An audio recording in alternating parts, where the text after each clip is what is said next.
What's going on, Cougar fans? I'm Van Ghetto, bringing you today's Cross Country Weekly. I'm joined by head coach Malachi Allgood. Coach, thank you for joining today. Van, you shaved. I barely recognized you. I know, I do look a little bit different. Also, I have some blonde hair, so imagine that. We're ready to go. But the Cougars competed at the Bradley Pink Classic meet last weekend. Lots of PRs were set, 6 on the women's side, 3 on the men's side. And these weren't just a couple second differences. These were a minute 30 differences. What was your impression of your runners last weekend? Honestly, the weather was kind of crummy. It was pouring when we got there, but they didn't really let that deter them. Honestly, they released their inhibitions and felt the rain on their skin. And I think it was a good tune-up prior to conference next weekend.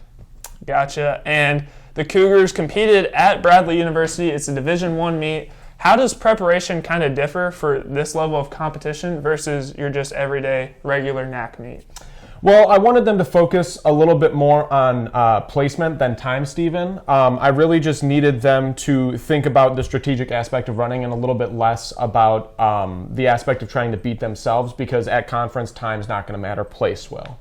And the Cougars will be competing at the NAC Championships next weekend.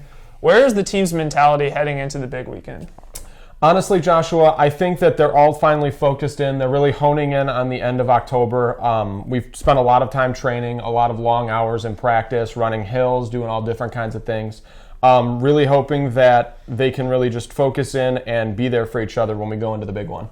Well, Coach, thank you for joining us today. I appreciate your time. You're the best. Make sure to check out the Cougars as they continue to compete. Coverage can be found at our athletics website at cucougars.com. I'm Van Ghetto signing off, and we'll see you next week on Cross Country Weekly. Go Cougars.